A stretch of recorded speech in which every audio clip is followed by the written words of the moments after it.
আল্লাহ আমার রব, এই রবি আমার সব, দামে দামে তুন মনে তারি অনুভব। তোমার দুনিয়াতে আমি যেদিকে তাকাই, অথই নিয়ামতে ডুবে আছি সবাই। পাক পাখালির গানে শুনি তসবিহ কলরব, তসবিহ কলরব। আল্লাহ আমার রব, এই রবি আমার সব। আসসালামু আলাইকুম, আলহামদুলিল্লাহ, আসসালাতু ওয়াসসালামু আলা রাসূলিল্লাহ।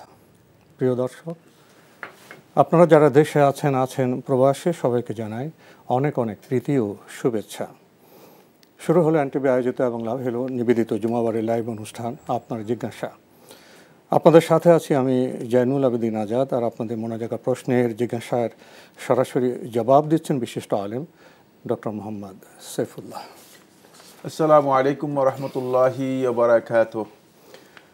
প্রিয় দর্শক, আমাদের আজকের প্রাসঙ্গিক আলোচনার বিষয় প্যারেন্টিং।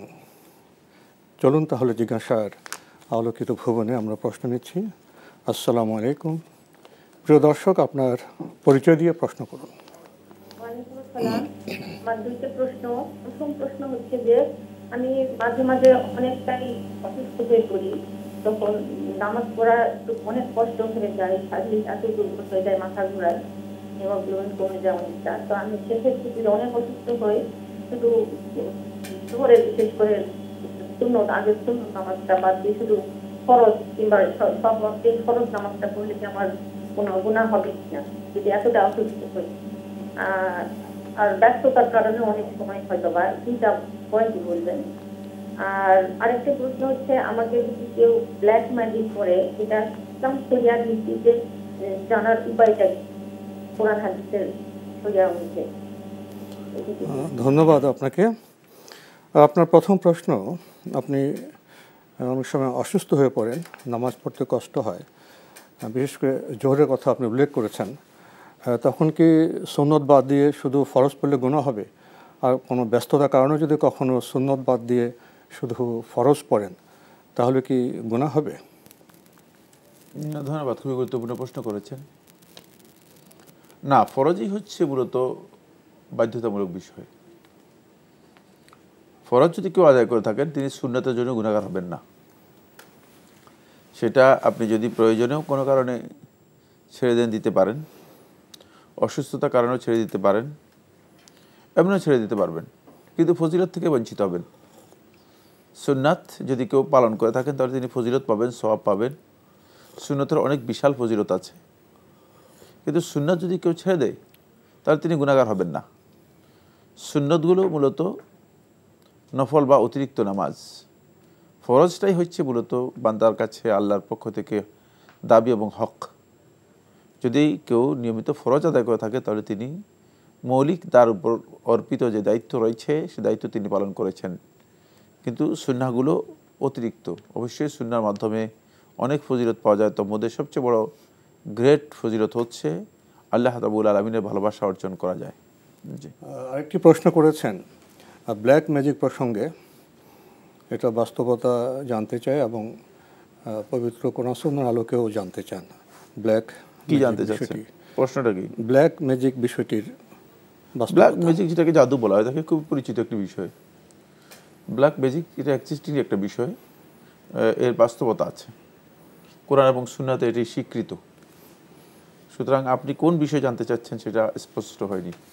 সেটা হচ্ছে ব্ল্যাক ম্যাজিক নিজে নিজে কোনো কিছু করতে পারে না, কোনো ক্ষতি অথবা কোনো কল্যাণ করতে পারে না। আল্লাহ তাআলার হুকুমে ব্ল্যাক ম্যাজিকের মাধ্যমে মানুষ কল্যাণ ও কল্যাণ এগুলো সাধন করার চেষ্টা করে, এবং সেগুলো অনেকের হয়। নবী সাল্লাল্লাহু আলাইহি ওয়াসাল্লামকে ব্ল্যাক ম্যাজিক করা হয়েছে, জাদু করা হয়েছে ইত্যাদি প্রমাণিত বিষয়। সুতরাং ব্ল্যাক ম্যাজিকটা প্রমাণিত বিষয়। প্রশ্নটা সুনির্দিষ্ট হলে আমরা বুঝতে পারতাম। জি, আমরা জানলাম বিষয়টি সম্পর্কে। প্রিয় দর্শক, নতুন প্রশ্নে যাচ্ছি। আসসালামু আলাইকুম। পরিচয় দিয়ে প্রশ্ন করুন। ওয়ালাইকুম আসসালাম। আমি ঢাকা কিমকেট থেকে মোহাম্মদ সাদত হোসেন বলছি। জি, আমার জিজ্ঞাসা হলো, প্রশ্নটা হলো, আমার 27 বছর মারা গেছে।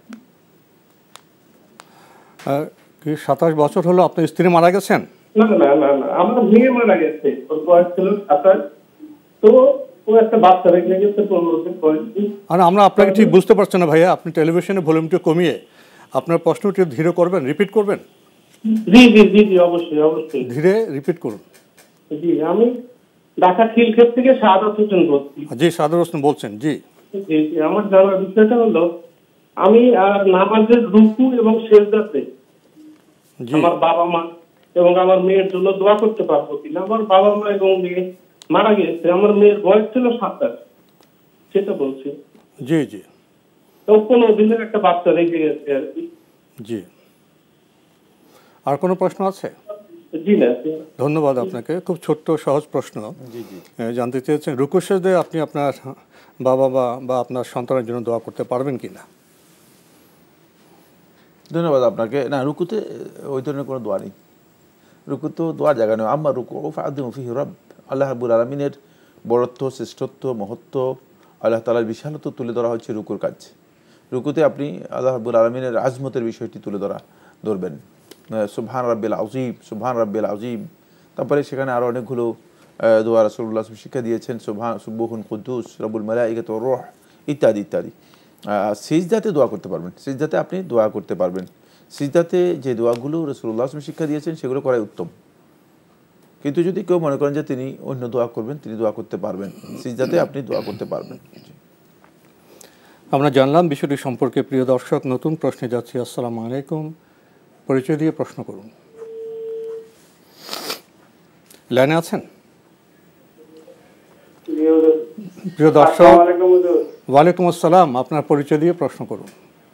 আমি মাসুম, কুমিল্লা ধর্মপুর থেকে। জি বলুন। আমার দুটি প্রশ্ন হতো। প্রথম প্রশ্নটি সবার জন্য, দলিল কোরআন থেকে সূরা আল মাইদা আয়াত নম্বর 3 অধ্যায় 5 সূরা আল মাইদা। এতে কোরআন বলতেছে যেসব প্রাণী আল্লাহ ব্যতীত অন্য কারো নাম নিয়ে জবাই হয় ওইগুলি মাংস খাওয়া নিষেধ। যে সকল প্রাণী আল্লাহ ব্যতীত অন্য কারো নাম নিয়ে জবাই করা হয় এগুলি মাংস খাওয়া নিষেধ। সূরা মাইদা এর মানে কি, কোরআন কি বলতেছে সবার জন্য? আর দ্বিতীয় প্রশ্ন হচ্ছে, আমরা তো দেশে এবং দেশের বাইরে দেখা যায় যে মাংস খাই, যেমন Burger King, McDonald, Subway, KFC, Kentucky Fried Chicken. ওই সকল মাংস তো হালাল না, আমরা জেনে শুনে খাই ওই আমেরিকান, নিউ ইয়র্কে ওই জায়গায়। তো ওইগুলা কি হালাল কিনা? এখন তো খেয়েছি, খাই, মানে এগুলা সবাই খায়, এগুলো হালাল না, তো এখন কি করণীয়? আসসালামু আলাইকুম। ধন্যবাদ আপনাকে। আপনি দুটি প্রশ্ন করেছেন।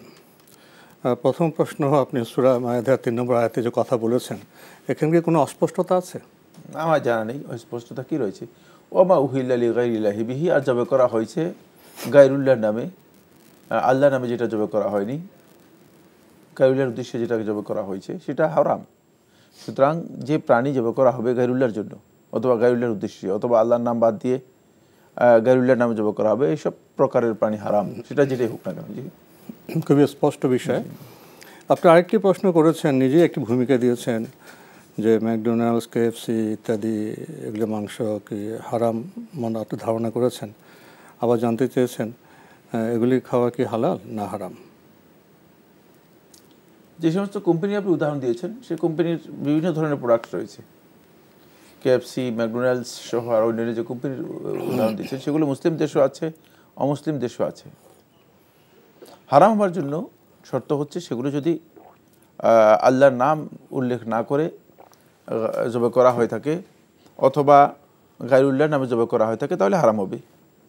এখন সেখানে যদি তারা তাদের প্রসেসিংয়ে উল্লেখ রাখে অথবা এটা স্পষ্ট করে যে তারা এটা আল্লাহর নামে জবে করেছে অথবা হালালভাবে জবে করা হয়েছে, সেটা খাওয়া যায় না, যায় হওয়ার কোনো কারণ নেই। এখন আপনি খাচ্ছেন কেন সেটা আপনি নিজে ভালো জানেন, মানে আপনাকে কে বলছে খেতে, এটা না খাওয়াই আপনার জন্য উচিত। যে আপনি জিজ্ঞেস করতে হবে, যদি অমুসলিম দেশে থাকেন তাহলে আপনাকে অবশ্যই জানতে হবে যে এটা প্রক্রিয়া, জবের যে প্রক্রিয়া রয়েছে সেই প্রক্রিয়া কি বৈধ বা হালাল ছিল কিনা, আর সেখানে কোনো হারাম বিষয়ে মিশ্রিত আছে কিনা। যে সেক্ষেত্রে যদি হারাম থাকে নিশ্চিত হন তাহলে খাওয়া হারাম কোনো সন্দেহ নেই এবং খাওয়ার কোনো সুযোগ নেই, অবকাশ নেই। আর যদি হালাল প্রক্রিয়ায় সেটা জবে করা হয়ে থাকে তাহলে এটা হালাল হওয়ার কোনো, হারাম হওয়ার কোনো কারণই নেই। শুধুমাত্র কোম্পানির কারণে হারাম হয়ে যাবে এই কথা বলার কোনো সুযোগ নেই। তাহলে জিজ্ঞেস করে কনফার্ম হতে হবে। হ্যাঁ, অবশ্যই মুসলিম দেশে জিজ্ঞেস করতে হবে। জি, আমরা জানলাম বিষয়টি সম্পর্কে। প্রিয় দর্শক, নতুন প্রশ্নে যাচ্ছি। আসসালামু আলাইকুম, পরিচয় দিয়ে প্রশ্ন করুন। ওয়া আলাইকুম আসসালাম ওয়া রাহমাতুল্লাহি ওয়া বারাকাতুহু। হুজুর, জি আমি বলছি যে মোহাম্মদ ইকরামুল হক, জি বামনডাঙ্গা গাইবান্ধা থেকে বলছিলাম। গাইবান্ধা। জি বলুন। জি জি হুজুর, আপনারা ভালো আছেন হুজুর? আলহামদুলিল্লাহ। আর প্রশ্ন হচ্ছে হুজুর, আমি তো যুবক মানুষ, হ্যাঁ ইয়াং, জি আমি নকল সালাত আছে না, আমি দাঁড়াইয়ে পড়ি, এটা যাবে না? না যাবে? নফল দাঁড়িয়ে পড়েন? না, বসে পড়ি, বসে পড়ি।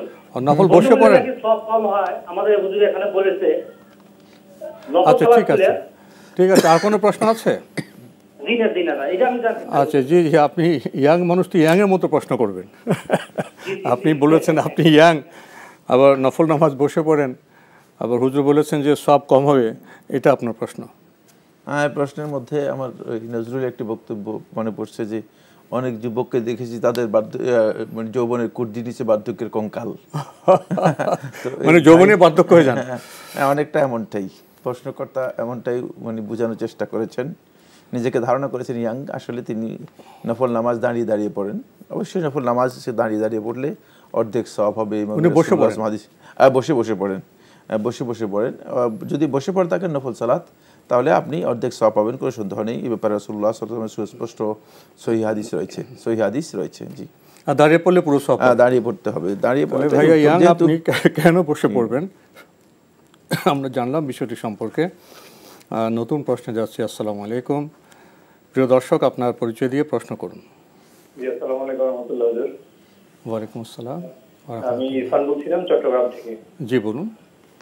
আমার প্রশ্নটা হচ্ছে, আমি যদি বাথরুমে ফরজ গোসল, মানে যে কোনো সময় ফরজ গোসলটা মানে উলঙ্গ অবস্থায় করতে হয়, তখন সেক্ষেত্রে কি আমি ওযু ছাড়া নামাজ পড়তে পারবো কিনা? আর কোনো প্রশ্ন আছে? জি না, এটাই। ধন্যবাদ আপনাকে। বাথরুমে তো ফরজ গোসল আদায় করে থাকেন, আপনি উলঙ্গ প্রশ্নটি এনেছেন, এরপরে কি ওযু ছাড়া উনি সালাত আদায় করতে পারবেন? জানি না আপনি কীভাবে উজু করে থাকেন বা কীভাবে গোসল করে থাকেন, সে প্রক্রিয়া আপনার স্পষ্ট করা উচিত ছিল। যদি আপনি তহারাতের উদ্দেশ্যে গোসল করে থাকেন, আর সেখানে যদি তহারাতের যে পদ্ধতি আছে গোসলের, সে পদ্ধতি পরিপূর্ণ সুন্নাহ অনুযায়ী করে থাকেন, তাহলে আপনার উজু করতে হবে না, আপনি সালাত আদায় করতে পারবেন। কিন্তু তিনি আসলে কি বুঝাতে চেয়েছেন আমার কাছে স্পষ্ট হয়নি। এই বিষয়গুলো স্পষ্ট করা দরকার, যে আসলে তিনি কি উজু করতেছেন। এমনি যদি গোসল করেন, এমনি গোসল করলে তো উজুই হবে। সুন্নাহসম্মত উজু করে, হ্যাঁ, তাহারাতের উদ্দেশ্যে গোসল করতে হবে। জি,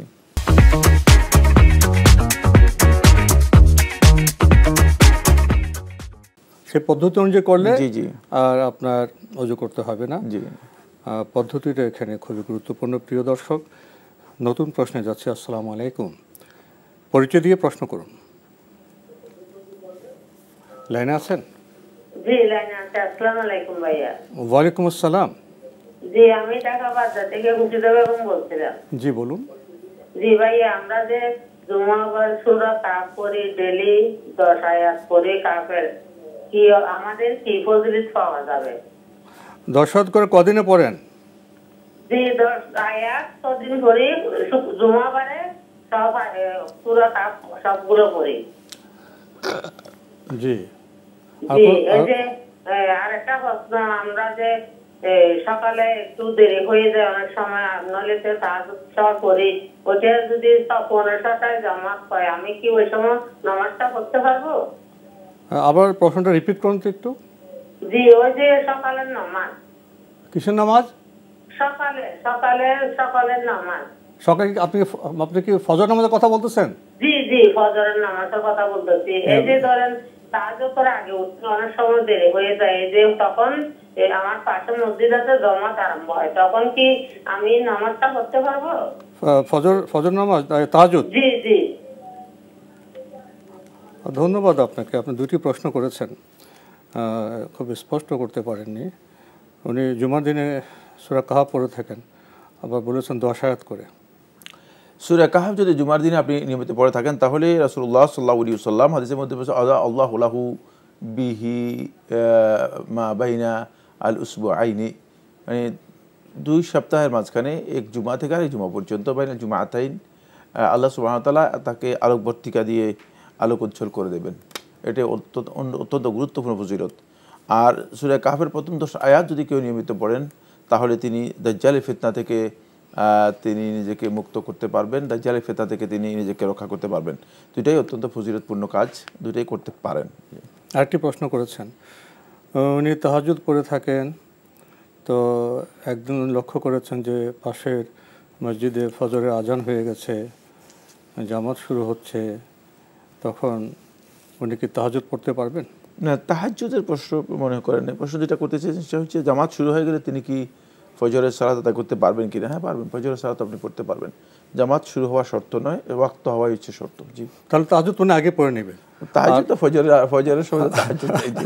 মানে ওনার মূল প্রশ্ন, আপনার পাশের মসজিদে আজান হয়ে গেল, হ্যাঁ, উনি ওয়াক্ত হলে উনি তখন ফজর পড়ে নিতে পারবেন, ফজর পড়ে নিতে পারবেন। জামাতের জন্য ওয়েট করবেন না, জামাতের জন্য অপেক্ষা করবেন। কারণ উনি তো জামাতে যাচ্ছেন না। জামাত শেষ হওয়ার জন্য অপেক্ষা করার যে একটা ধারণা রয়েছে, ধারণা গলদ। জি, আমরা জানলাম বিষয়টি সম্পর্কে। প্রিয় দর্শক, নতুন প্রশ্নে যাচ্ছে। আসসালামু আলাইকুম, পরিচয় দিয়ে প্রশ্ন করুন। জি, আসসালামু আলাইকুম। ওয়ালাইকুম আসসালাম। আমি একটা ফোন করেছি, আমি একটা মাদ্রাসা আছে, ওই মাদ্রাসার যে ইমাম, ওনার উনি একটা কার্যখানা চালায়, ওখানে 30 জন 32 জন এতিম ছাত্র আছে, মানে আবার যুব আছে। ওখানে প্রতি মাসে 5,000 টাকা করে এতিমদের জন্য আমি দিই। ওখানে এই মাস 2 ধরে ওই মসজিদ ইমাম আপনার রিটায়ার করছে আর কি, উনি ইমামতি করে নাকি, টাকাটা আমি দিয়ে যাচ্ছি। এখন আমার একটু মনে হচ্ছে যে টাকাটা কি ওই এতখানে দিচ্ছে না হুজুরি দিচ্ছে, এই ব্যাপারে আমার একটু মনের ভিতরে একটু কি আছে সন্দেহ।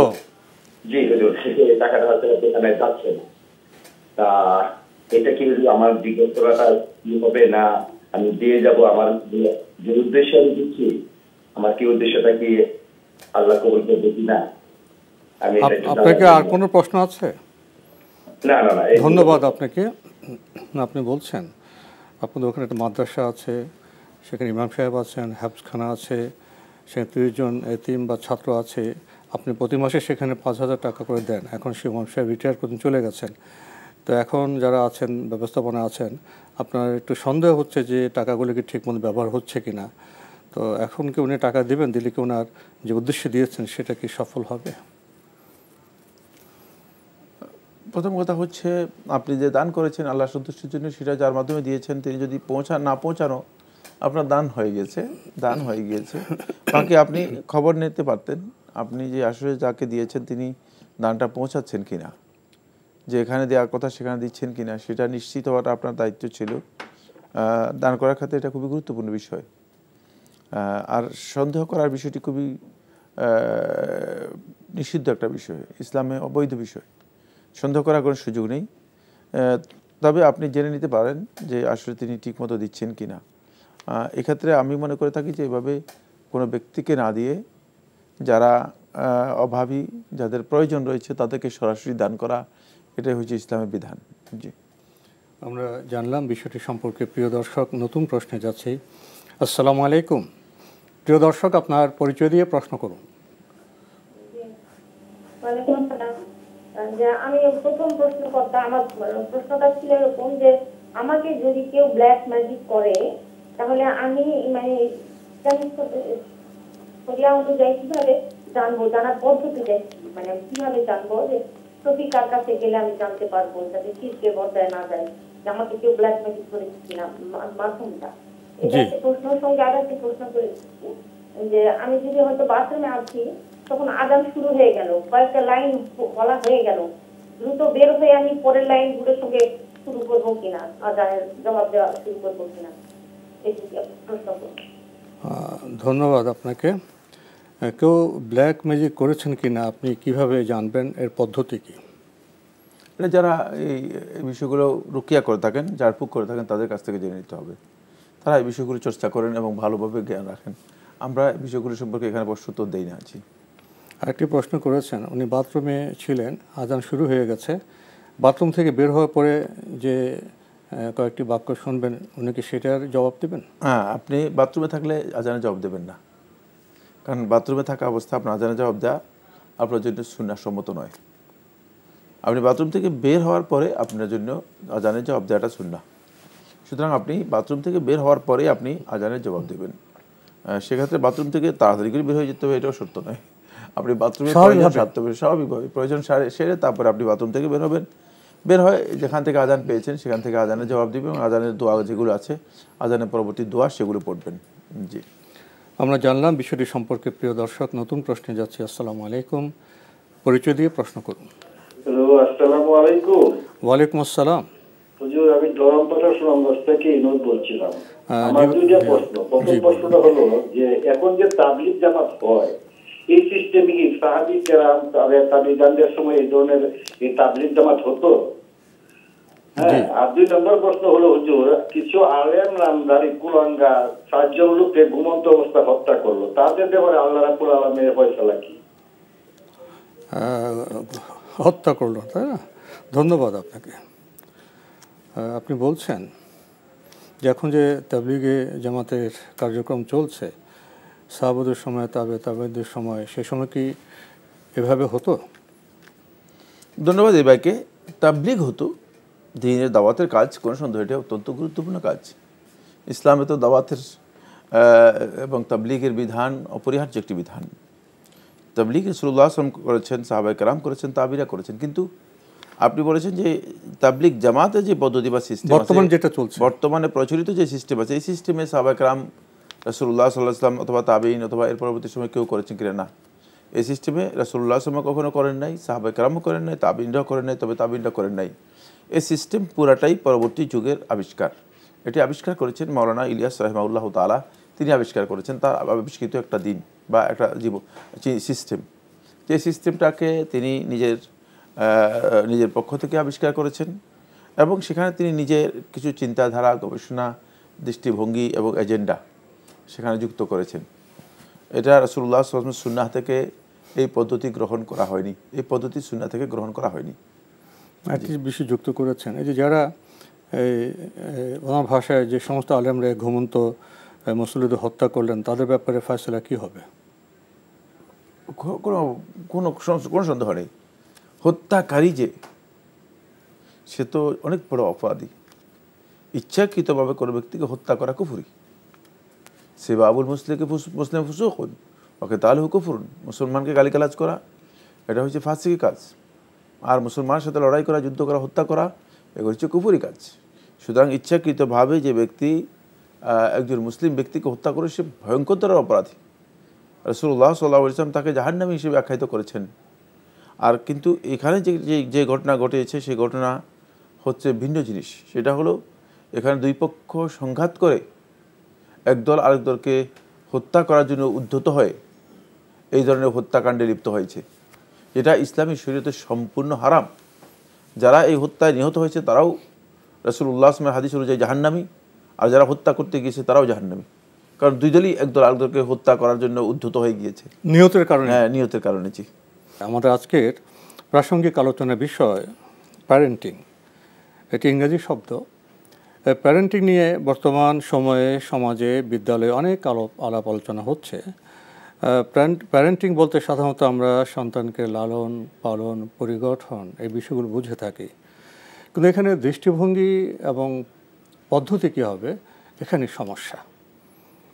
যারা ইহলৌকিকবাদী, যে সমস্ত পিতামাতা বা প্রতিষ্ঠান, তারা তো ইহলৌকিক দৃষ্টিভঙ্গিতে ছেলে মেয়েদের তারা লালন পালন এবং পরিগঠন করছেন। আর যারা পরকালে বিশ্বাসী, এই পৃথিবীতে বসবাস করার পরেও পৃথিবীকে তারা গুরুত্ব দেন, কিন্তু পরকালকে সামনে রেখে তাদের দৃষ্টিভঙ্গি এবং পদ্ধতি তো অন্যরকম হতে পারে। তো প্যারেন্টিং নিয়ে যে বিবিধ যে দৃষ্টিভঙ্গি এবং কর্মপদ্ধতি, এক্ষেত্রে মুসলিম হিসেবে আমরা প্যারেন্টিংয়ের ক্ষেত্রে কী দৃষ্টিভঙ্গি লালন করব, কী কর্মপদ্ধতি আমরা গ্রহণ করব, এটাই বলতে বর্তমান সময়ে খুবই গুরুত্বপূর্ণ বিষয়। যদি এই বিষয়ে একটু আলোকপাত করতেন। ধন্যবাদ। খুবই গুরুত্বপূর্ণ একটি বিষয় প্যারেন্টিং। এটি মূলত বর্তমানে একটি ব্যাপকভাবে আলোচিত এবং অনেক কাঙ্ক্ষিত বিষয়। দেখা যায় যে বিষয়ে অনেকেই আলোচনা করেন, কিন্তু প্যারেন্টিংয়ের এই বিষয়টি আমাদেরকে বুঝতে হলে ইসলামের মৌলিক মূল্যবোধগুলো আমাদেরকে বুঝতে হবে। তারই ভিত্তিতে মূলত প্যারেন্টিংটা শুরু হয়। মৌলিক মূল্যবোধ হচ্ছে একটা ফ্যামিলি গঠন করার জন্য ইসলাম যে দিক নির্দেশনা দিয়েছে, প্রথমেই সেই জায়গায় আসতে হবে। যদি আপনার ফ্যামিলিটা যথাযথ না হয় এবং সঠিক না হয় থাকে, তাহলে আপনি প্যারেন্টিংয়ের যে জায়গা আছে সেই জায়গায় পৌঁছতেই পারবেন না। এটা শুধুমাত্র আলোচনার মধ্যে থেকে যাবে। প্যারেন্টিং কোর্স করলেই যে আপনি সন্তানকে সুন্দরভাবে পরিগঠন করতে পারবেন, ব্যাপারটি সঠিক নয়। কারণ এর সাথে জড়িত আছে মূলত ব্যক্তিগত আচার আচরণ, ব্যক্তিগত ব্যবহার ইত্যাদি সব কিছুই।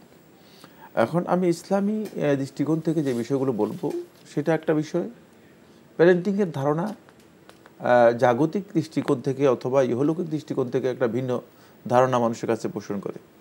যারা মনে করে থাকেন যে ক্যারিয়ার গঠন করাটাই হচ্ছে সন্তানের একমাত্র টার্গেট, একজন চাকরিজীবী হবে, পেশাজীবী হবে, তারপর একটা বড় সার্টিফিকেট নেবে, এরপর একটা অফিসে চাকরি পাবে, দুনিয়াতে একটা ভালো কিছু করার জন্য চেষ্টা করবে, এটা হচ্ছে সন্তান পরিগঠনের টার্গেট। তাদের টার্গেট এবং প্যারেন্টিংয়ের পদ্ধতি। আর যাদের টার্গেট হচ্ছে আমার সন্তান দুনিয়াতেও সে আল্লাহর বান্দা হবে এবং নেক সন্তান হবে, আদর্শ মানুষ হবে, সমাজ এবং রাষ্ট্রের কল্যাণে কাজ করবে এবং আখিরাতে সে আল্লাহ তাআলার কাছে সম্মানিত হবে, জান্নাত লাভ করবে, তাদের প্যারেন্টিং পদ্ধতি দুটি এক হবে না। সুতরাং এই দুইয়ের মধ্যে পার্থক্য অপরিহার্য হতেই হবে। এখন আমরা যে বিষয়টি নিয়ে যাব সেটা হচ্ছে প্যারেন্টিংয়ের শুরু হচ্ছে কোথায়। প্যারেন্টিংয়ের শুরু হচ্ছে মূলত প্রথমেই সন্তান, এর আগেই সন্তানের জন্য দোয়া করা, মানে ভূমিষ্ঠ হওয়ার আগে তো প্যারেন্টিংটা শুরু হয়ে যাবে। অধিকাংশ মানুষ মনে করে সন্তান জন্মগ্রহণের পরে বোধহয় প্যারেন্টিংটা শুরু হয়। সন্তানের জন্য আল্লাহ তাআলার কাছে দোয়া করা। আমরা জানি ইব্রাহিম আলাইহিস সালাতু ওয়াস সালাম এই দোয়াটি করেছেন, ওয়াজনুবনি ওয়া বানিয়া আন না'বুদাল আসনাম, আমি এবং আমার সন্তানদেরকে যাতে করে আমরা মূর্তি পূজা থেকে বিরত থাকতে পারি, আমাদেরকে আপনি সেইভাবে বিরত রাখুন, সরিয়ে রাখুন। এখান থেকে বোঝা যাচ্ছে যে মূলত যারা প্যারেন্টিংয়ে শুরু করবে তাদের প্রথমে বিষয় দোয়া করতে হবে। যেমন অন্য আয়াতে রাব্বি হাবলি মিনাস সালিহিন, আমার রব আমাকে দেন এমন সন্তান যে সন্তান নেক সন্তান, ভালো সন্তান। সুতরাং এই যে দোয়াগুলো সূরা ফুরকানের ৭৪ নম্বর আয়াত ইত্যাদি, মানে এখানে অনেক লম্বা বিষয় রয়েছে, মোদ্দা কথা একটি, সেটা হলো প্রথমেই এর আগে আপনাকে দোয়া করতে হবে। দ্বিতীয় নম্বর যে পয়েন্টটি সেটা হচ্ছে মানে সন্তানের জন্য এমন একটা পরিবেশ আপনাকে রাখতে হবে যে পরিবেশে সে তার মেজাজের ভারসাম্য ঠিক রাখতে পারে, তার ব্যক্তি নিজেকে অবহেলা না করে সঠিকভাবে নিজের জীবনযাপন করতে পারে, তার জীবনযাপনের উপায় উপকরণগুলো যেন সে সহজভাবে পায়, সে ধরনের একটা পরিবেশ তার জন্য রাখতে হবে। এটাও এর আগের বিষয়, এটাও আগের বিষয়। তারপরে আসবে যে পয়েন্টটি, সেটা এই আল্লাহ সুবহানাহু ওয়া তাআলা লোকমান এবং তার ছেলের কথা বলে দিয়েছেন। সেটা হলো সন্তানকে প্রথমেই আল্লাহ তাআলার সাথে পরিচয় করে দিতে হবে। আল্লাহ তাআলার হক যদি সন্তানকে বোঝানো না হয় থাকে, তাহলে সেই সন্তান আপনার বড় হয়ে আপনার হক বুঝবে না, আপনার হকের সেই মূল্য এবং গুরুত্ব বুঝবে না। এই জন্য আল্লাহ সুবহানাহু ওয়া তাআলা যখন বলেছেন সেটা স্পষ্ট করেছেন, আনিশকুর লি ওয়া লিওয়ালিদাইকা, আমার শুকরিয়া আদায় করবে, তোমার পিতামাতার শুকরিয়া আদায় করবে। এজন্য যারা প্যারেন্টিংয়ে যাবেন তারা খেয়াল রাখতে হবে যে এর শুরু হচ্ছে তাদেরকে প্রথমেই আল্লাহ তাআলার সাথে যে পরিচয় রয়েছে সেই পরিচয় তাদেরকে করে দেবে। সালাফদের কাছ থেকে সাব্যস্ত হয়েছে, মুসান্নাফ ইবনে আবি শাইবার মধ্যে এসেছে যে সলফে সালেহিনগণ তাদের সন্তানরা যখন কথা বলা শুরু করতো তখন তাদেরকে কালিমাতুত তাওহীদ শিক্ষা দিতেন, প্রথমে কালিমাতুত তাওহীদ শিক্ষা দিতেন। কিন্তু আমরা আমাদের সন্তানদেরকে কালিমাতুত তাওহীদ শিক্ষা দিই না, আমরা শরতে অজগর শেখানোর জন্য চেষ্টা করি এবং অন্যান্য অনেক কিছু যেগুলোর আসলে সন্তানকে শেখানোর প্রয়োজন নেই, সন্তান এমনিতেই জানবে।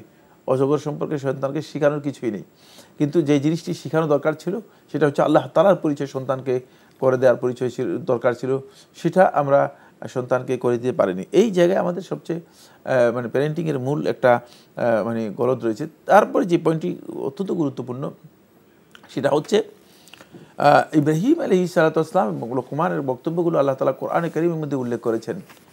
কেন উল্লেখ করেছেন? এগুলোর মধ্যে মূলত সন্তানকে কিভাবে আপনি পরিগঠন করবেন, ছোট ছোট সন্তানকে কীভাবে পরিগঠন করবেন, সেই বিষয়গুলো এখানে খুব সুন্দরভাবে মানে আল্লাহ সুবহানাহু ওয়া তাআলা উল্লেখ করে দিয়েছেন।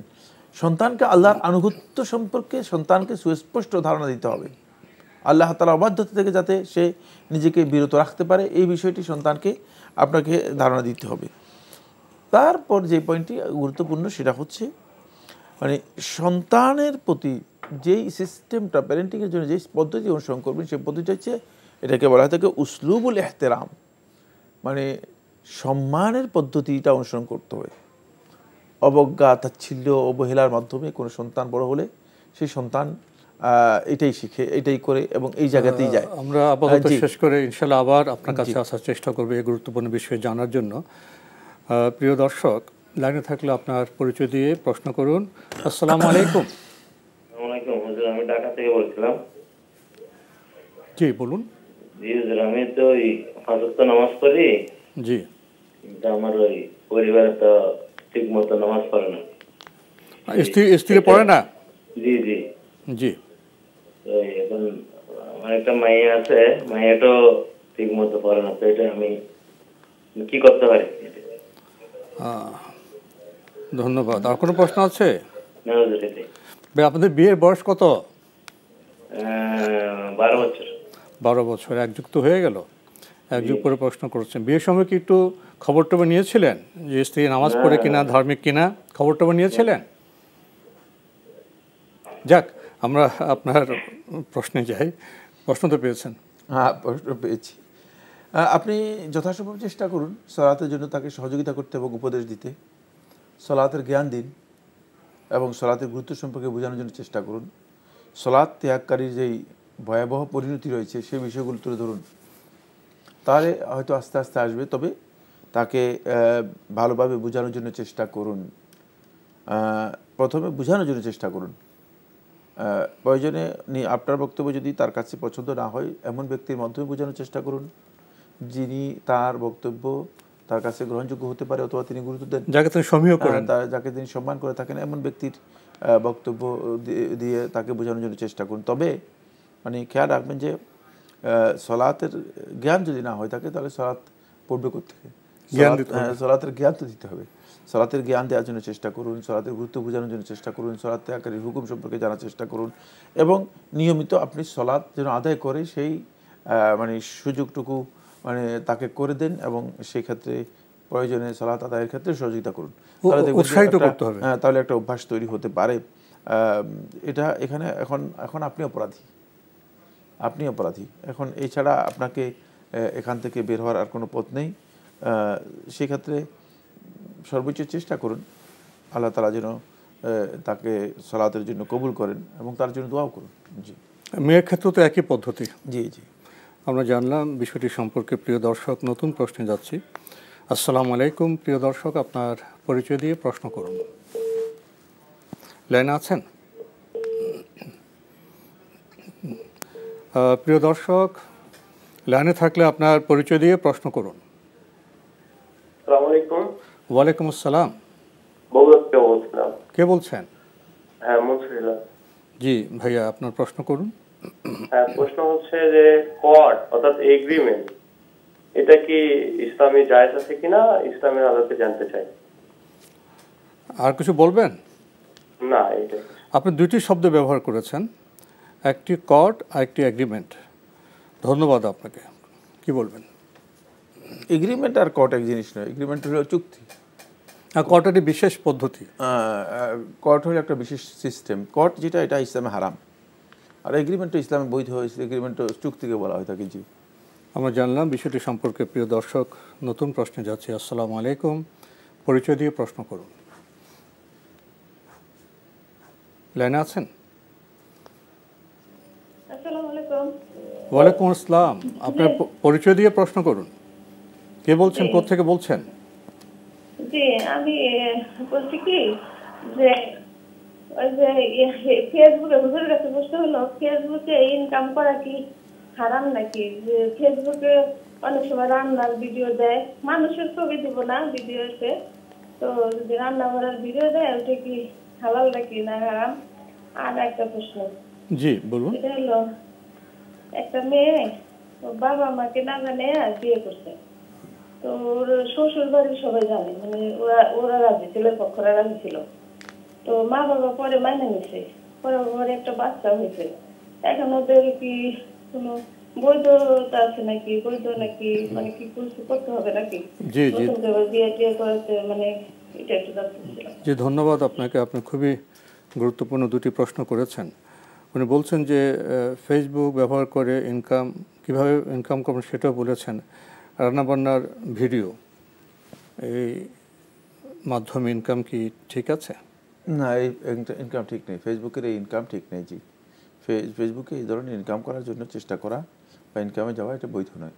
জি, কারণ হচ্ছে এখানে অ্যাডগুলো আসে, অ্যাডের উপর কোনো কন্ট্রোল নেই, খারাপ অ্যাডে বেশিরভাগ চলে আসে, এটার উপর বেশিরভাগ ক্ষেত্রে কারো কন্ট্রোল থাকে না। জি, আরেকটি প্রশ্ন করেছেন, বাবা মাকে না জানিয়ে মেয়ে বিয়ে করেছে, ছেলের পক্ষের অভিভাবকদের সম্মতি ছিল, বিয়ের পরে আবার বাবা মা মেয়ের মেনে নিয়েছেন বিয়ে এবং তাদের একটি সন্তানও হয়েছে, এই বিষয়গুলো ঠিক আছে কিনা?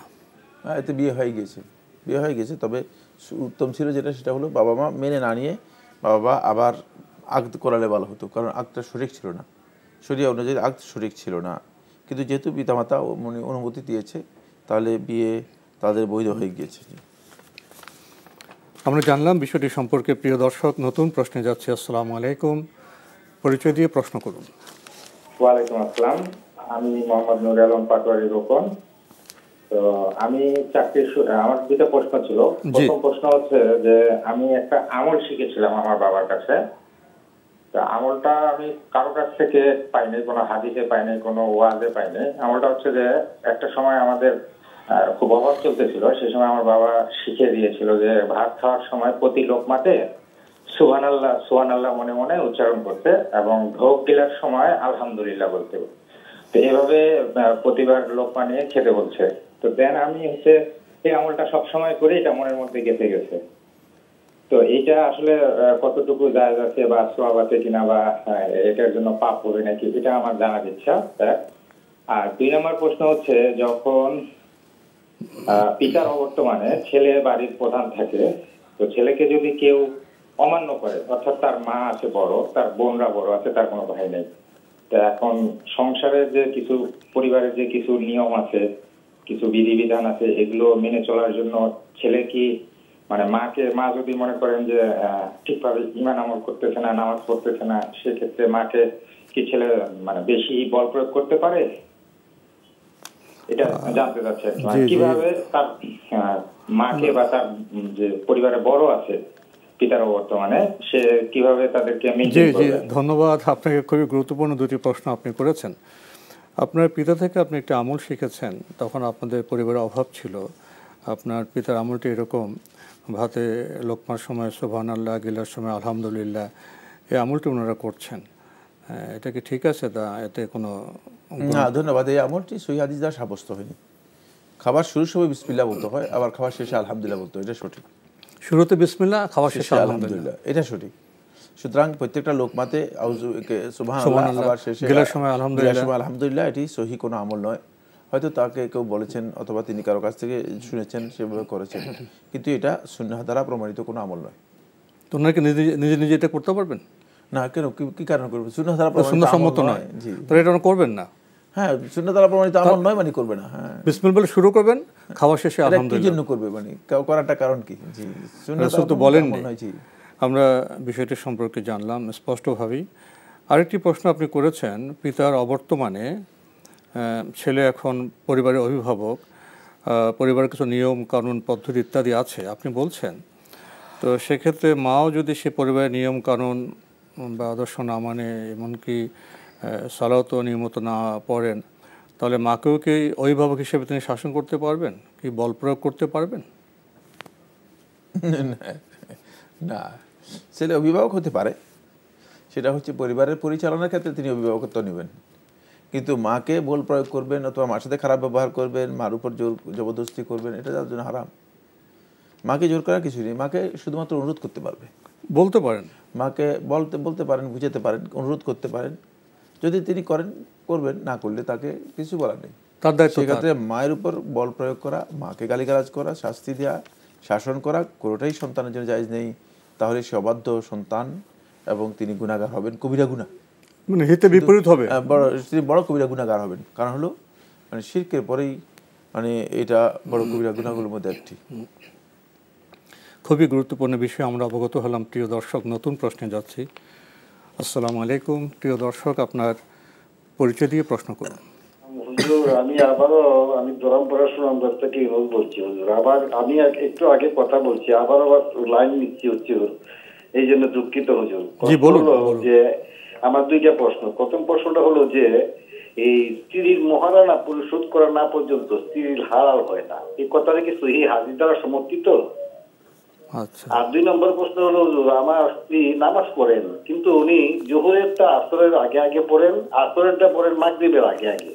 তো ওয়াক্তের নামাজটা ওয়াক্তে পড়ার যে ফজিলত সম্বন্ধে যদি আমাদের সম্মানিত আলোচক এই সাইফুল্লাহ স্যার বলতেন, তাহলে উনি আমার সামনে আসেন, উনি গুরুত্বটা বুঝে অনুধাবন করে উনি সময় মতো নামাজটা পড়তেন। নামাজ পড়েন হুজুর। এক ভাইয়ের প্রশ্ন শুনে আমার মনে হইল হুজুর। ধন্যবাদ আপনাকে। আপনি 2টি প্রশ্ন করেছেন। প্রথম প্রশ্নে যাই, আপনি প্রশ্ন করেছেন স্ত্রীর মোহরানা আদায় না করলে কি স্ত্রী হালাল হয় না? না, বক্তব্য শুদ্ধ নয়। মোহরানার সাথে হারামের বিষয়টি যুক্ত না। হালাল হচ্ছে আকদের সাথে জড়িত বিষয়। যখন আকদ হয়ে গিয়েছে, ইজাব কবুল হয়ে গিয়েছে, তাহলে হালাল হয়ে গিয়েছে। বাকি মোহরানাটা হচ্ছে হক থেকে যাবে, স্ত্রীর ঋণ থেকে যাবে। সেই ঋণটুকু আপনাকে অবশ্যই পরিশোধ করতে হবে। দুনিয়াতে যদি পরিশোধ না করেন তাহলে কিয়ামতের দিন নেক আমল দিয়ে পরিশোধ করতে হবে, কিন্তু পরিশোধ করতেই হবে। জি, খুবই গুরুত্বপূর্ণ বিষয় অবগত হলাম। প্রিয় দর্শক, আরেকটি প্রশ্ন আপনি করেছেন এবং মনে হচ্ছে আপনার স্ত্রীর সাথে আপনার সম্পর্কটা ভালোই। আপনি পাশে আপনার স্ত্রীকে নিয়ে অনুষ্ঠান দেখছেন। আপনার প্রশ্ন হলো, আপনার স্ত্রী সালাত আদায় করেন কিন্তু ওয়াক্ত মতো করেন না। যেমন আসরের ওয়াক্ত হয় এর আগে জোহর পড়েন, আবার আসর পড়তে গিয়ে প্রায় মাগরিবের ওয়াক্ত এসে চলে আসে, এই জন্য ওয়াক্তে গুরুত্ব বুঝছেন না। তো এই ব্যাপারে কিছু আপনাকে বলতে বলেছেন। প্রথম কথা হচ্ছে ইন্না সলাতা কানাত আল মুমিনিনা কিতাবাম মাওকুতা, আল্লাহ তাআলা সালাত ফরজ করেছেন ঈমানদারদের উপর সুনির্দিষ্ট সময়। সুতরাং সালাতের সময় থেকে ডিলে করে সালাতকে আদায় করা এটি মুনাফিকদের লক্ষণ। রাসূলুল্লাহ সাল্লাল্লাহু আলাইহি ওয়াসাল্লাম হাদিসে বলতে বলেছেন যে মুনাফিক যারা আছে তারাই মূলত সালাতকে ডিলে করে থাকে এবং সালাতের ওয়াক্তের বাইরে নিয়ে যাওয়ার জন্য চেষ্টা করে। সেই ক্ষেত্রে জোহরকে আসরের কাছাকাছি সময় অথবা মাগরিবকে আসরকে মাগরিবের কাছাকাছি সময় যে আদায় করে থাকে, এতে সালাতকে তিনি ক্ষতিগ্রস্ত করছেন। তার জন্য এই কাজটি মোটেও বৈধ নয়। রাসূলুল্লাহ সাল্লাল্লাহু আলাইহি ওয়াসাল্লামকে জিজ্ঞেস করা হয়েছে আইয়ুল আমালি আহাব্বু ইলাল্লাহ, কোন কাজটি আল্লাহ তাআলার কাছে সবচেয়ে বেশি প্রিয়? রাসূলুল্লাহ সাল্লাল্লাহু আলাইহি ওয়াসাল্লাম উত্তরে বলেছেন যে আস-সালাতু লিওয়াক্তিহা, সালাতটাকে তার ওয়াক্ত অনুযায়ী পড়তে হবে। সালাতের ওয়াক্ত হওয়ার সাথে সাথেই সালাত আদায় করা, এটা হচ্ছে সুন্নাহ। সালাত মানে প্রথম ওয়াক্তেই আদায় করতে হবে, সালাতের বিধান রয়েছে। সুতরাং সালাতকে তাখির করা, ইচ্ছাকৃতভাবে ডিলে করা, দেরি করা, এটি মোটেও বৈধ কাজ নয়। এটা সালাতের মধ্যে তাকাসুল, অলসতা লক্ষ্য করে। আর আল্লাহ সুবহানাহু ওয়া তাআলা মুনাফিকদের সম্পর্কে যখন বর্ণনা করেছেন তখন আল্লাহ তাআলা বলেছেন যে মুনাফিকরাই শুধুমাত্র সালাতের মধ্যে অলসতা প্রদর্শন করে থাকে। তাই সালাতের মধ্যে যে অলসতা রয়েছে এটা ইসলামে একেবারেই গর্হিত বিষয়। তিনি যে ডিলে করে সালাত আদায় করছেন এটা এই জন্য তিনি হয়তো সালাতের গুরুত্ব সম্পর্কে মোটেও জানেন না। সালাতের গুরুত্ব হচ্ছে সালাত আর ওয়াক্ত হওয়ার সাথে সাথে আদায় করা।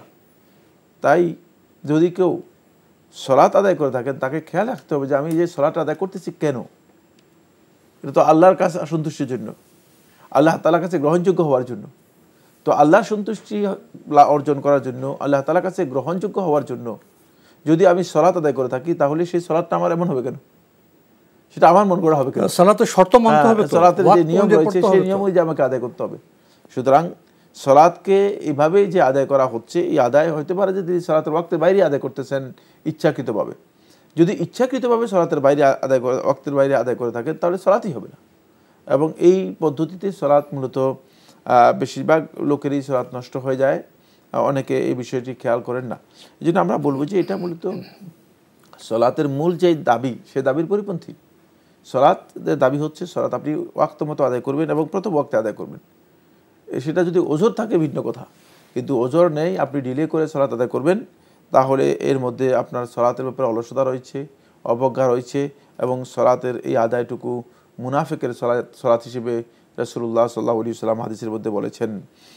এবং এর মাধ্যমে আপনি সলাতের হতে পারে যে সলাত আপনার গ্রহণযোগ্য নাও হতে পারে, কারণ হলো ইচ্ছাকৃতভাবে সলাত তাখির করে তার ওয়াক্তের বাইরে নিয়ে যাওয়া অথবা এমন পর্যায়ে নিয়ে যাওয়া যে ওয়াক্তের সলাত আদায় হবে কি না এই ধরনের প্রশ্ন, তাহলে সেই সলাত সঠিক হবে না।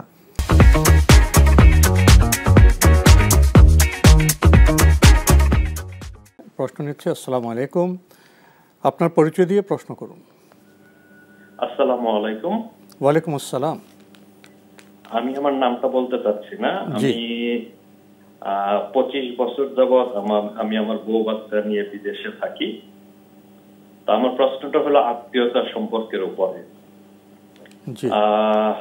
আমি আমার সাধ্যমতো চেষ্টা করছি আমার বাংলাদেশের যে আত্মীয় স্বজন আছে ভাই বোনদেরকে বিয়ে শাদী দেওয়া বা তাদেরকে এস্টাবলিশ করা, বাট আমার কাছে মনে হচ্ছে তাদের সাথে আমার সম্পর্কটা তৈরি হয়েছে টাকা পয়সা, রক্তের মধ্যে সম্পর্ক হয় নাই মনে হয়।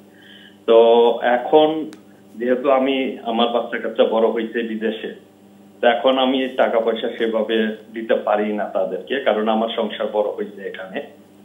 এতে করে তারা সার্বক্ষণিক মনে করে যে আমার ওয়াইফ আমাকে টাকা দিতে দেয় না।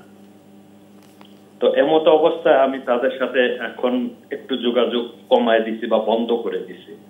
এতে করে আমার দায় দায়িত্ব কি? আচ্ছা, এই তো আপনার প্রশ্ন। হ্যাঁ, ধন্যবাদ আপনাকে। আপনি 25 বছর ধরে বিদেশে বসবাস করছেন স্ত্রী এবং আপনার সন্তানদের নিয়ে। আপনার বক্তব্য অনুযায়ী আপনি দেশে যে আত্মীয় স্বজনরা আছেন সে সম্পর্ক বজায় রাখার চেষ্টা করেছেন, তাদের বিয়ে শাদী সহ প্রয়োজন আপনি মিটিয়েছেন। আপনার এখনকার বক্তব্য হলো আপনার সংসার বড় হয়েছে সেভাবে আগের মতো দিতে পারেন না, এবং তাদের আচরণে আপনার মনে হয়েছে যে সম্পর্কটার ভিত্তি ছিল আপনার টাকা পয়সা। তো এতে বোধহয় আপনি কিছুটা বিরক্ত হয়েছেন। আরেকটি বিষয় যুক্ত করেছেন, তারা মনে করে আপনার স্ত্রী আপনাকে টাকা পয়সা দিতে দেয় না, এই বিষয়টিও আপনাকে বিরক্ত করেছে। তো এখন আপনার যোগাযোগ কম এবং এটাও বলেছেন যোগাযোগ প্রায় বন্ধ। তো এটা কি ওনার জন্য ঠিক হচ্ছে বা উনি কী করবেন এখন? ধন্যবাদ। প্রথম কথা হচ্ছে আত্মীয়দের সাথে সম্পর্ক নষ্ট করা এটি ইসলামী শরীয়তে অত্যন্ত ভয়ঙ্কর হারাম কাজ। এর ভয়াবহ পরিণতি রয়েছে। আল্লাহ সুবহানাহু ওয়া তাআলা কোরআনে কারীমের মধ্যে এই কাজটি কঠিনভাবে নিষেধ করেছেন। রাসূলুল্লাহ সাল্লাল্লাহু আলাইহি ওয়াসাল্লাম হাদিসের মধ্যে বলেছেন, যারা জান্নাতে প্রবেশ করবে না তাদের মধ্যে একদল হচ্ছে কাতুর রাহিম, যারা আত্মীয়তার সম্পর্ক ছিন্ন করে। সুতরাং আত্মীয়তার সম্পর্ক ছিন্ন করা এটা ইসলামে হারাম। আপনি যে বক্তব্যটি দিয়েছে যে আত্মীয়দের সাথে সম্পর্ক আমার টাকা পয়সার, এই সম্পর্ক, এই ধারণাটি আপনার গলত। তাদেরকে দিবেন লিল্লাহ, আপনি আল্লাহর সন্তুষ্টির জন্য। আপনি তো তাদের কাছ থেকে দিলে তো আপনি লাভবান হচ্ছেন। হ্যাঁ, এটা তো আপনি তাদেরকে দিচ্ছেন, আল্লাহ তাআলা আপনাকে দিয়েছে বলেই দিচ্ছেন। যদি আল্লাহ তাআলা আপনাকে না দিতেন, কোথা থেকে দিতেন? আপনি দিতে পারতেন না। সুতরাং আপনার দেয়াটা আসলে দেয়া সঠিক হয়নি। সেটা হচ্ছে এই আপনার ইন্টেনশনের মধ্যে কিছু রং ছিল। আমি দিচ্ছি আপনার ছিল যে আল্লাহ তাআলা আমাকে দিয়েছেন, আত্মীয় স্বজনকে দিচ্ছি আল্লাহর জন্য। তাহলে এটা আপনার এই জায়গায় আসতেন না, যে জায়গায় এসেছেন সে জায়গায় আসতেন না। কারণ আল্লাহর জন্য দিলে আল্লাহর সন্তুষ্টির জন্যই টার্গেট থাকবে। এই জায়গাতে আপনার একটু ভুল দেওয়া হয়ে গেছে, এটাকে আপনাকে সংশোধন করতে হবে। 2 নম্বর হচ্ছে আত্মীয় স্বজনদেরকে এখন না দেওয়াটা বা আত্মীয় স্বজনদেরকে দেওয়াকে বন্ধ করে দেওয়াটা, এটা আপনার ভুল কাজ। কারণ এই যে আপনার কাছে আল্লাহ সুবহানাহু ওয়া তাআলা যে টাকা দিয়েছেন, এই টাকা পয়সা আপনার কাছে থেকে যাবে। এটি হয়তো কোনো কাজেই লাগবে না, এমনও হতে পারে যে কোনো কাজেই লাগবে না। আল্লাহ তাআলা ইচ্ছা করলে সেটা কোনো কাজেই লাগাবেন না। সুতরাং আপনি যদি আত্মীয় স্বজনদেরকে দেন তাহলে এটা আপনার কাজে লেগে গেল, আপনি কিয়ামতের দিন এর ফজিলত পেয়ে যাবেন। যা আপনি দিলেন ওটাই রয়ে গেল, যা আপনি যে ভোগ করলেন ওটাই শেষ হয়ে গেল। সুতরাং সেক্ষেত্রে আত্মীয় স্বজনকে না দেওয়ার বিষয়টি আপনার একেবারেই গলত চিন্তাধারা। আপনি এটা পরিবর্তন করতে পারেন, আত্মীয় স্বজনকে দেবেন এবং আত্মীয় স্বজনের কাছে এর জন্য কিছু চাইবেন না। লা নুরিদু মিনকুম জাযাআন ওয়ালা শুকুরা, তোমাদের কাছ থেকে কোনো প্রতিদানও চাই না, তোমাদের কাছ থেকে কৃতজ্ঞতাও চাই না। তারা যদি আপনার কৃতজ্ঞতা প্রকাশ না করে, এটা আপনার কিছু আসে যায় না। আমাদের কৃতজ্ঞতার জন্য তো দেই না, আল্লাহ সন্তুষ্টির জন্য, আল্লাহ সন্তুষ্টির জন্য দেন। সুতরাং আপনি যদি এই কাজটা মানে অব্যাহত রাখেন, এটা আপনার জন্য কল্যাণের কারণ হবে। আর যদি এটা অব্যাহত না রাখেন, তাহলে এটা আপনার অকল্যাণের কারণ হবে। আত্মীয়তার সম্পর্ক ইচ্ছাকৃতভাবে ছিন্ন করা এটি ভয়ঙ্কর অপরাধ, কিয়ামতের দিন এর জন্য জবাবদিহি করতে হবে। সুতরাং সেলমান কাতাক, রাসূলুল্লাহ বলেছেন, যে তোমার সাথে সম্পর্ক ছিন্ন করেছে তার সাথেই সম্পর্ক বজায় রাখতে হবে। ওটাই তো সৎ সম্পর্ক, ওইটাই হচ্ছে আত্মীয়তার সম্পর্ক বজায় রাখা। আত্মীয়তার সম্পর্ক আত্মীয়রা দিচ্ছে, আপনিও দিচ্ছেন, এটা আত্মীয়তার সম্পর্ক বজায় রাখা, সম আচরণ, এটা সম আচরণ। জি। আর আত্মীয়তার সম্পর্ক বজায় রাখা হচ্ছে যার সাথে, যে আসলে আপনার সাথে সম্পর্ক রাখতে চায় না, আপনার সাথে ভালো আচরণ করেন না, আপনাকে দেখলেও এড়িয়ে যাওয়ার জন্য চেষ্টা করে, তার সাথে আপনি আত্মীয়তার সম্পর্ক বজায় রাখার জন্য চেষ্টা করবেন।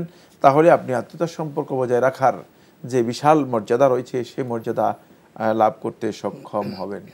উনি একটি বিষয় যুক্ত করেছেন, ওনার সংসার বড় হয়েছে, তো সংসার বড় হলে খরচ বাড়লে আপনার হয়তো আগের মতো পরিমাণ দিতে পারবেন না, কিন্তু একবার বন্ধ কেন করবেন? যা ওটা আয়ের উপর নির্ভর করে, ওটা যতটুকু সম্ভব। এটা ওয়াজিব নয় যে আপনার কাছে যেটা আপনার ভাই সাধ্যের বাইরে সেটা আপনি আত্মীয়দেরকে দেবেন বা দেওয়ার প্রয়োজন আছে। জি। তাহলে আপনার উনি তো এটাই করবেন, আপনি যেটা খুব একটা গুরুত্বপূর্ণ বিষয় আপনি দৃষ্টি আকর্ষণ করেছেন, আমাদের সমাজে অনেক সেটা বুঝি না। ভালো আচরণ তো উনি ভালো আচরণ করছেন, আমি ভালো আচরণ করছি, এটা সমাচরণ। মন্দ আচরণের বিপরীতে ভালো আচরণ হলে ভালো আচরণ। আর আত্মীয়তার সাথে আপনি যেটা খুবই গুরুত্বপূর্ণ বিষয়, প্রিয় দর্শক, আত্মীয়তার সম্পর্ক নষ্ট করা যাবে না। আর আগে বেশি দিতে পারতেন, সংসার বড় হয়েছে, আপনি তো আয় অনুযায়ী দেবেন, তো আপনি না খেয়ে তো অন্যকে দেবেন না, দিতে পারবেন না। তাহলে আপনার যদি সামর্থ্য কমে যায়, সংসার বড় হয়ে যায়, তাহলে আপনার আগের মতো না দিলে কিছুতে দিতে পারবেন। সামর্থ্য যা দেবেন, আল্লাহ তো সবার সামর্থ্য জানেন। দৃষ্টিভঙ্গি বোধ আমাদের সঠিক হওয়া প্রয়োজন। প্রিয় দর্শক, আমরা নতুন প্রশ্নে যাচ্ছি। আসসালামু আলাইকুম, পরিচয় দিয়ে প্রশ্ন করুন। আসসালামু আলাইকুম। ওয়ালাইকুম আসসালাম। আজাদ ভাই, আপনি ভালো আছেন? আলহামদুলিল্লাহ। কে বলছেন? এই প্রথম পাইলাম, আমি প্রথম থেকে আপনার অনুষ্ঠান দেখি, আপনাদের দুইজনেরই ভক্ত, কিন্তু এই জীবনে মনে প্রথম পাইলাম। কে বলছেন ভাই? কে বলছেন? কোত্থেকে বলছেন? আমি ঢাকা রায়বাগ থেকে রতন বলছিলাম। আচ্ছা ভাইয়া, বলুন। আজাদ ভাই, আমার প্রথম প্রশ্ন, বেতের নামাজ 3 রাকাতে 2 রাকাতে আমি সালাম ফিরালাম, 3 রাকাতে সানা আউযুবিল্লাহ না পড়ে শুধু বিসমিল্লাহ পড়ে সূরা ফাতিহা ইখলাস করে রুকু, তারপরে কুনুত পড়ে সিজদা, এটা ঠিক আছে কিনা? আচ্ছা, সানা এবং আউযুবিল্লাহ 3 রাকাতে দাঁড়িয়ে পড়লাম না, এইটা হলো আমার 1 নম্বর প্রশ্ন। জি, ঠিক আছে আজাদ ভাই? জি জি, আপনার প্রশ্ন পেয়েছি। আর প্রশ্ন বলুন। আরেকটা প্রশ্ন হইল, ফরজ নামাজের পরে আমরা যে 33 বার সুবহানাল্লাহ, আলহামদুলিল্লাহ, 34 বার আল্লাহু আকবার পড়ি, যখন আমি আলহামদুলিল্লাহ 33 বার পড়তেছি, তখন আমার হাসি আইসা পড়লো, এটার জন্য আমি অতিরিক্ত আলহামদুলিল্লাহ বলতে হবে না ওই 33 আলহামদুলিল্লাহ চলবে? জি জি, ধন্যবাদ। আপনার প্রশ্ন আমরা পেয়েছি। আপনি বিতরের সালাত সম্পর্কে প্রথমে প্রশ্নটি করেছেন। হ্যাঁ, বিতরের সালাতে আপনি 3য় রাকাতে বিসমিল্লাহ, সূরা ফাতিহা এবং ইখলাস পড়ে বিতরের সালাত আদায় করলে যথেষ্ট হয়ে যাবে।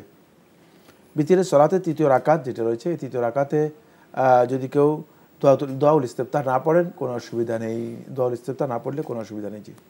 আরেকটি প্রশ্ন করেছেন, এই যে ফরজ সালাতের পর আমরা 33 বার পড়ি, এখানে যে মাঝে যদি হাঁচি চলে আসে, তাহলে কি আলহামদুলিল্লাহ একটু বেশি পড়বেন? হাসির জন্য যদি তিনি আলহামদুলিল্লাহ বলেন, তাহলে তিনি বলতে পারেন। ওটা 33-এর বাইরে না, 33-এর বাইরে। জি, যেহেতু হাসির জন্য সুন্নাহ হচ্ছে এই যে আতাসা, যখন হামিদাল্লাহ, যদি কেউ হাসি আসে সেজন্য আল্লাহ তাআলা আলহামদুলিল্লাহ বলে অথবা তাহমিদ করে। সুতরাং হাসি আসলে তাহমিদ করাটা সুন্নাহ। সেক্ষেত্রে আপনি এটা অতিরিক্ত করলেও কোনো অসুবিধা নেই। আর যদি আপনি আলহামদুলিল্লাহ পড়তে থাকেন, এর মধ্যে যদি আওয়াজ করে আলহামদুলিল্লাহ বলেন, এতো আদায় হয়ে যাবে। জি, আমরা জানলাম বিষয়টি সম্পর্কে। প্রিয় দর্শক, নতুন প্রশ্নে যাচ্ছি। আসসালামু আলাইকুম, পরিচয় দিয়ে প্রশ্ন করুন। জি, ওয়ালাইকুম আসসালাম। আমি মিজানুর রহমান বলতেছি, ঢাকা থেকে। জি, আমার একটাই প্রশ্নটা এরকমের যে আমি যে এলাকায় নামাজ পড়ি, ওই এলাকার ইমাম সাহেব একটা কথা বলতেন, যেটা আমার মনের মধ্যে আমার বিগত চর্চার সাথে কনফিউজ হয়ে যাচ্ছি।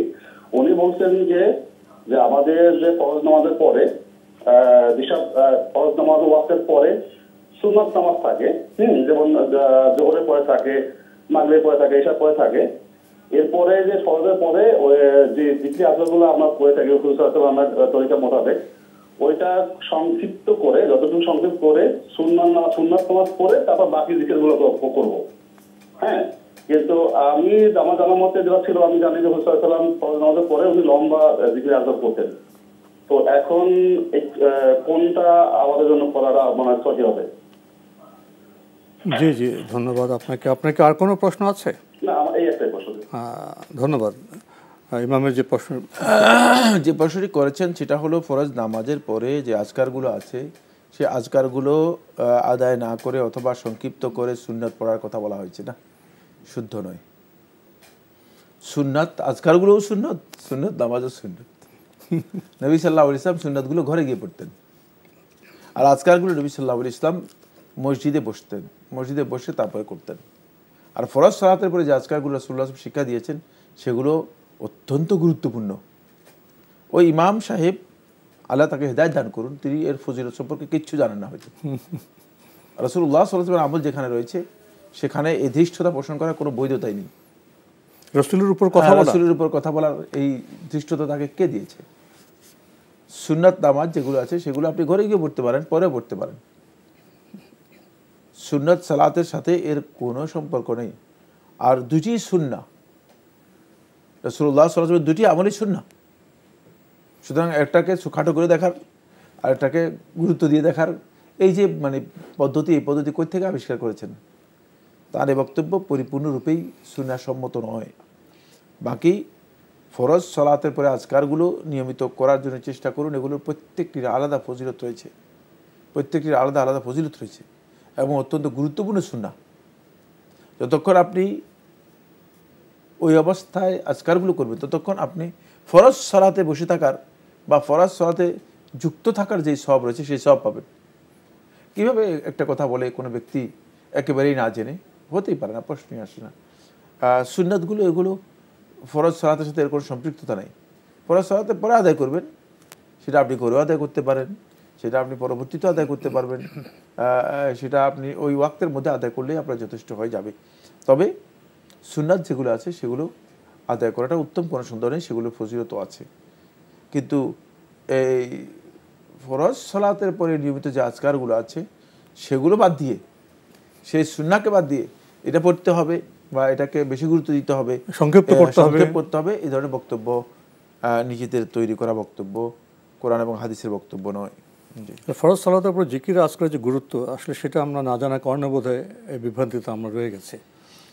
না জানা বলতে একেবারেই জানা নেই, একেবারে জানা। আর বরং ফরজ সালাতে বলতে আপনি দেখে নেই বাংলাদেশের মসজিদগুলোতে ইমাম সাহেব আল্লাহুম্মা আমিন ইয়া রাব্বাল আলামিন করে আন্দাজের উপর তিনি আবার নিজের মন গড়া একটা দিন আবিষ্কার করে নিয়েছেন, যে দিনে চর্চা করতেছে সেটা হচ্ছে চলে যায়, জিকির আজকারের সম্পর্ক নেই, কোনো জিকির আজকার করে না, সম্মিলিত মুনাজাত আবিষ্কার করে দিয়েছেন। মানে ফরজ নামাজের পরে কতগুলো বেদাত চালু করেছেন। এরপরে তিনি বলতেছেন যে তার ওই বেদাতটা বৈধ, নবী সাল্লাল্লাহু আলাইহি ওয়াসাল্লাম জিকিরটা সংক্ষেপ করার জন্য অথবা বাদ দেওয়ার জন্য তিনি বলছেন। তার এক বক্তব্য কতই না নিকৃষ্ট অথবা কতই না ইসলাম বিবর্জিত। বিষয়টি খুবই গুরুত্বপূর্ণ, এ কারণে আমরা কিছুটা কথা বলার চেষ্টা করলাম। প্রিয় দর্শক, ফরজ সালাতের পরে সুন্নাহসম্মত যে জিকির আজকার এটা আসলে খুবই গুরুত্বপূর্ণ। সেই জিকির আজকারগুলো আমাদের জানতে হবে, মুখস্থ করতে হবে এবং পড়তে হবে। আমরা নতুন প্রশ্নে যাচ্ছি। আসসালামু আলাইকুম, প্রিয় দর্শক, আপনার পরিচয় দিয়ে প্রশ্ন করুন। আলাইকুম, আমি ঢাকা থেকে বলতেছি। জি বলুন। আমার হাজবেন্ড মারা গেছে এই 4 মাস ছিল। আমি তাই বেঁচে থাকতে তার কিছু 3টা কথা মানে পালন করতে পারিনি, তার জন্য আমি খুবই অনুতপ্ত। তো এটা কি আল্লাহ মাফ করবে আমার? আর দ্বিতীয় প্রশ্ন, আমি অতীতে অনেক গুনাহ হয়ে গেছে, বুঝিনি, না বুঝে করছি, তার জন্য আমি সবসময় কান্নাকাটি করি আল্লাহর কাছে। আল্লাহ শুনবে কি আমার কথা? ধন্যবাদ আপনাকে। আপনি জীবনের একটি পর্যায়ে এসেছেন, আপনার স্বামী ইন্তেকাল করেছেন, স্বামীর প্রতি আপনি ভাবছেন হয়তো সঠিক দায়িত্ব পালন করতে পারেননি, অনুতপ্ত আপনি এখন। আপনি অনুতপ্ত এবং এটাও বলছেন যে অতীতে অনেক গুনাহ করেছি, আমি সেজন্য আল্লাহর কাছে কান্নাকাটি করছি, আল্লাহকে আমাকে মাফ করবেন? ধন্যবাদ। তিনি প্রথমে যে প্রশ্নটি করেছেন সেটা হচ্ছে স্বামীর কিছু নির্দেশ তিনি ইচ্ছাকৃত পালন করেননি, আপনি চেষ্টা করুন আপনার স্বামীর জন্য আল্লাহ তাআলার কাছে বেশি বেশি করে দোয়া করবেন। এক নম্বর পয়েন্ট হচ্ছে বেশি বেশি করে আপনার স্বামীর জন্য আল্লাহ সুবহানাহু ওয়া তাআলার কাছে দোয়া করবেন। 2 নম্বর হচ্ছে আপনার স্বামীর যে সমস্ত নির্দেশ অথবা যেটা আপনি পালন করতে পারেননি এর জন্য আল্লাহ তাআলার কাছে ক্ষমা চাইবেন যে আল্লাহ আমার ভুল হয়ে গিয়েছে, আপনি আমাকে ক্ষমা করে দিন। 3 নম্বর হচ্ছে যদি সাধ্যে থাকে তাহলে আপনার স্বামীর পক্ষ থেকে কিছু দান করুন, যাতে কিয়ামতের দিন যদি কোনো কারণে আপনি এই হকের জন্য আটকা পড়ে যান আল্লাহ সুবহানাহু ওয়া তাআলা মেহেরবানি করে আপনাকে এই ক্ষতিপূরণটুকু দেওয়ার মতো সামর্থ্য দিয়ে দেন। কারণ আল্লাহর পক্ষ থেকে যদি ক্ষতিপূরণ আল্লাহ তাআলা দিয়ে দেন তাহলে তো আপনি বেঁচে যাবেন। আর আল্লাহ তাআলার কাছে বেশি বেশি করে তার জন্য দোয়া করবেন। দ্বিতীয় যে প্রশ্নটি করেছেন সেটা একেবারেই মানে অতিরিক্ত প্রশ্ন। আমার আল্লাহ সুবহানাহু ওয়া তাআলা গুনাহ মানুষ যতই করুক না কেন আল্লাহ রাব্বুল আলামিনের কাছে তওবা করলে ইন্নাল্লাহা ইয়াগফিরুয যুনুবা জামিআ, আল্লাহ তাআলা সমস্ত গুনাহ ক্ষমা করবেন। সুতরাং গুনাহ আপনি যতই করেন না কেন যদি সত্যিকার আপনার খালেস নিয়তে অন্তরকে পরিচ্ছন্ন করে গুনাহ থেকে বাঁচার জন্য পরিপূর্ণ ইন্টেনশন নিয়ে আল্লাহ তাআলার কাছে প্রত্যাবর্তন করতে পারেন, অনুতপ্ত হতে পারেন, আল্লাহ তাআলার কাছে নিজেকে সাবমিশন করতে পারেন, তাহলে আপনি নিশ্চিত যে আল্লাহ সুবহানাহু ওয়া তাআলা আপনাকে ক্ষমা করবেন। ইন আতাইয়ু মিনাদ যামবি কামান লা যামবা লাহু, আর গুনাহ থেকে তওবাকারী ব্যক্তি ওই ব্যক্তির মতো কামান লা যামবা লাহু, যার গুনাহ নেই। সুতরাং আপনি যদি সত্যিকারভাবে তওবা করেন আপনি গুনাহ থেকে পরিপূর্ণরূপে আপনি মুক্ত হয়ে যাবেন। তাই আপনি এর জন্য কোনো ধরনের ওরিড হওয়া, দুশ্চিন্তায় যাওয়া, বিচলিত হওয়ার কোনো প্রয়োজন নেই। আল্লাহ তাআলার কাছে সামান্যতম অভাব নেই যে আল্লাহ সুবহানাহু ওয়া তাআলা আপনাকে শাস্তি দিতে চাইবেন কেন। শেষ করতে আল্লাহ সুবহানাহু ওয়া তাআলা মানুষদেরকে শাস্তি দেওয়ার জন্য সৃষ্টিও করেন নাই। সুতরাং আল্লাহ সুবহানাহু ওয়া তাআলা ক্ষমা করে দেবেন, কোনো সন্দেহ নেই। তবে চাইতে হবে, আল্লাহ তাআলার কাছে বারবার চাইতে হবে। আমরা চমৎকার বার্তা পেলাম। অনুতপ্ত বান্দার জন্য রয়েছে আল্লাহর ক্ষমার আশাবাদ। আমরা আশাবাদী, আমরা হতাশ নেই। প্রিয় দর্শক, সময়ের কারণে আমরা আজকে আর প্রশ্ন নিতে পারছি না, তবে আপনাদের অবগতির জন্য জানাতে পারি আপনার জিজ্ঞাসা অনুষ্ঠানটি সপ্তাহে রবি, সোম, মঙ্গল, বুধে 4 দিন বিকেল 5:30টায় সম্প্রচার হয়ে থাকে। ওইসব অনুষ্ঠানে আপনাদের মনে জাগার প্রশ্ন চিঠির মাধ্যমে, ইমেলের মাধ্যমে পাঠাতে পারেন। আমাদের ঠিকানা পরিচালক আপনার জিজ্ঞাসা, এনটিভি বিএসএসি ভবন, 7ম তলা, 102 কাজী নজরুল ইসলাম এভিনিউ, কারওয়ান বাজার, ঢাকা 1215। ইমেল অ্যাড্রেস আপনার জিজ্ঞাসা @ntbbd.com। এছাড়া এনটিভি অনলাইনেও আপনারা আমাদের অনুষ্ঠান দেখতে পারবেন। ভিজিট করুন www.ntbbd.com। ইউটিউবে এবং আমাদের ভেরিফাইড ফেসবুক পেজেও আমাদের অনুষ্ঠান দেখতে পারবেন। সবশেষে রয়েছে গ্রন্থ পরিচিতি। আমাদের আজকের গ্রন্থের নাম মুসলমানি নিসাব, আরকানুল ইসলাম ও ওজিফায়ে রাসূল সাল্লাল্লাহু আলাইহি ওয়াসাল্লাম। গ্রন্থটি লিখেছেন ডক্টর খন্দকার আব্দুল্লাহ জাহাঙ্গীর রহিমাহুল্লাহ।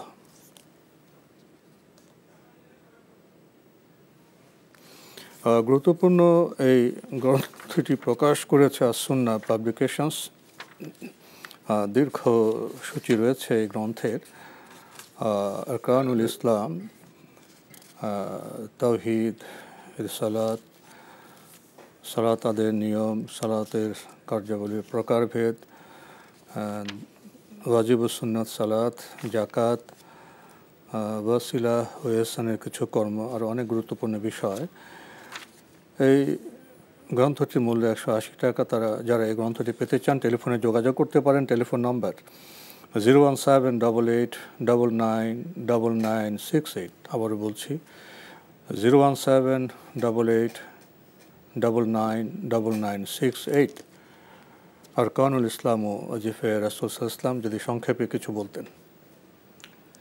আরকানুল ইসলাম, ইসলামের যে রোকনগুলো আছে সেগুলো, আর রাসূল সাল্লাল্লাহু আলাইহি ওয়াসাল্লামের যে ওজিফাগুলো আছে সেগুলোকে সমন্বিত করে একটি গুরুত্বপূর্ণ সংকলন করেছেন বা বই রচনা করেছেন আমাদের শেখ আব্দুল্লাহ মাহমুদ জাহাঙ্গীর রাহিমাহুল্লাহ তাআলা। আসলে ইসলামের মৌলিক রোকনগুলো সম্পর্কে মুসলিমদের জানা অপরিহার্য, ফরজে আইন। আমরা অনেকে হয়তো এই বিষয় সম্পর্কে জানি না। এটি ওই নলেজ যে নলেজ অপরিহার্য, জানতেই হবে। না জানলে আমরা গুনাহগার হব। কারণ ইসলাম সম্পর্কে আমরা জানলাম না, তাহলে আমরা মুসলিম হব কীভাবে? এই জন্য ইসলামের মৌলিক জ্ঞান অর্জন করা আমাদের জন্য ফরজে আইন। আরকানুল ইসলামগুলো, এগুলোর বিস্তারিত যদিও কেউ না জানে, তবে এগুলোর মৌলিক যেই বিষয়গুলো রয়েছে সেগুলো যেন আমরা সবাই জ্ঞান অর্জন করতে পারি, সেই চেষ্টা আমাদেরকে করতে হবে। আর এরই প্রয়াস হচ্ছে মূলত এই বইটি। এখানে মৌলিক বিষয়গুলো তুলে ধরা হয়েছে যাতে করে আমরা ইসলাম সম্পর্কে কমন আইডিয়া যেটা সেটা নিতে পারি। অথচ মুসলিম হলাম কিন্তু ইসলামের রোকনগুলো সম্পর্কে জানলাম না, তাহলে আমি আসলে মুসলিম পরিচয় দিই ঠিকই, কিন্তু ইসলামের দাবি অনুযায়ী আমি মুসলিম পরিচয় দেওয়ার অধিকার রাখি না। তো এখানে শেষ করতে হচ্ছে। আপনাকে অনেক ধন্যবাদ। আপনাকে অনেক ধন্যবাদ। প্রিয় দর্শক, আসুন গ্রন্থ পড়ি, গ্রন্থের সাথে বন্ধুত্ব স্থাপন করি। দেখা হবে ইনশাআল্লাহ আগামী জুমাবার একই সময়ে। মহান আল্লাহ আমাদের সবাইকে নিরাপদে রাখুন, রাখুন শান্তিতে। আসসালামু আলাইকুম। আল্লাহ আমার রব, এই রবি আমার সব, দামে দামে তুন মনে তারি অনুভব। আল্লাহ আমার রব, এই রবি আমার সব।